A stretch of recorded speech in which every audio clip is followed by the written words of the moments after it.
Arnaud Boupendza, un jeune homme de 28 ans, footballeur et d'origine gabonaise, est décédé la nuit dernière lors d'une chute du 11e étage du bâtiment dans lequel il vivait en Chine. Il y a eu beaucoup d'hypothèses concernant son décès. Certains ont prétendu qu'il avait mis fin à ses jours, d'autres qu'il avait été tué. Mais la réalité, on n'y était pas. On n'y était pas.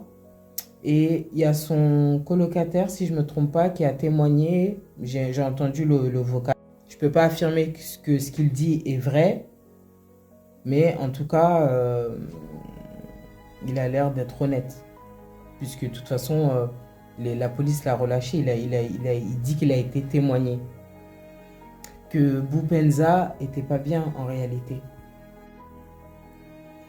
Vous savez que les gens, ils peuvent, je le dis tout le temps, on fait semblant de sourire, ça ne veut pas dire qu'on va bien. Peut-être qu'il faisait semblant. Apparemment, il a subi du harcèlement. Il était peut-être en dépression. Addict, il dit qu'il était addict au ballon.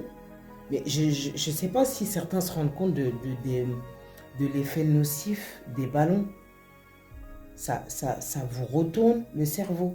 Donc si vraiment il avait consommé ces ballons-là, on ne sait pas ce qui s'est passé dans sa tête. Je ne dis pas que c'est un suicide, j'en sais rien. C'est peut-être un accident. Un accident qui paraît peu probable, que quelqu'un tombe du 11e étage par accident. Mais s'il était sous l'effet de ballon, c'est possible. Et en plus, il y a des vidéos, des images apparemment de vidéosurveillance qui confirment le témoignage du colocataire, disant que lui, il a tout fait pour éviter que Boupenza se jette en fait. C'est une folie. Un jeune homme qui avait toute la vie devant lui. Vous voyez que, je ne sais pas si c'est les ballons ou si c'est la dépression, mais le mal-être profond, c'est réel.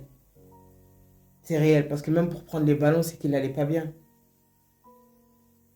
Paix à son âme, courage à ses proches. C'est horrible de mourir si jeune et dans des circonstances pareilles.